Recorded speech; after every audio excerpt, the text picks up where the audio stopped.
Welcome to Sweet Life Beat Life. We hope this video helps. You start by confirming prerequisites.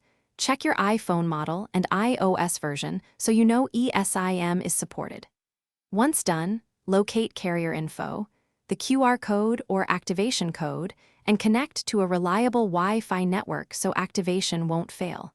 Make sure you're signed into your Apple ID because settings will need it. Now go to Settings Cellular so you can begin recovery. You're taking immediate steps to prepare the phone and carrier data before attempting any restores or installs. Now you perform the core recovery actions. You'll open Settings Cellular, add Cellular Plan, and attempt to scan the original QR or type the activation code. This reinstalls the Esim profile. If you used iCloud backup or iPhone to iPhone transfer, restore that backup now because Esim data can be included in a carrier's supported transfer. If those attempts fail, call your carrier and request a reissued Esim activation. Have your account info ready so they can push a new profile to your device.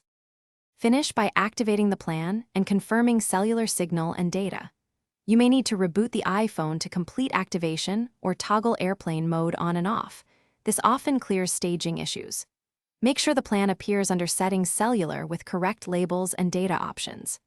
If activation errors persist, request your carrier perform a network reset or resend the activation push.